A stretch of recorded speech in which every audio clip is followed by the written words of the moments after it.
Dernier week-end pour l'Antibarfer, le salon d'antiquité du Vieil Antibes, qui fermera ses portes lundi sur le quai du port Vauban. Si ce salon permet aux nombreux visiteurs de faire de belles affaires en matière de mobilier, de tout style et de toutes les époques, il offre également de belles opportunités pour les amateurs de tableaux modernes qui peuvent, au gré des stands, acquérir des œuvres de Bernard Buffet, Armand, Robert Combas et bien d'autres.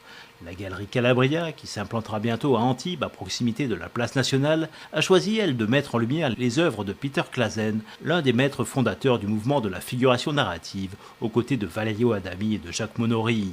Un peintre allemand qui, dès le début des années 60, s'installa à Paris puis à Vincennes, où il transforma une usine désaffectée en loft pour en faire son atelier. Dans la fin des années 80, Peter Clasen se rapprocha également de la Côte d'Azur en faisant construire dans l'arrière-pays grassois une maison d'architecte de style Bauhaus qui est aujourd'hui une référence sur le plan international en matière d'architecture contemporaine sans compromis.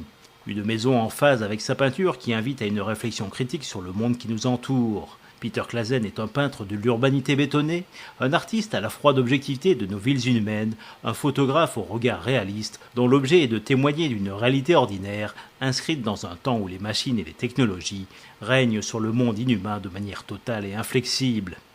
Reconnu internationalement, son œuvre est visible dans les plus grands musées comme Beaubourg ou le MoMA à New York.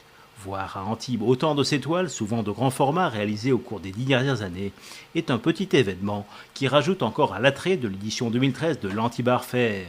Mais attention, il ne vous reste plus que quelques jours pour profiter de cet événement. Antibarfer, port Vauban à Antibes, du samedi 20 avril au lundi 6 mai, ouvert tous les jours de 10h30 à 19h30.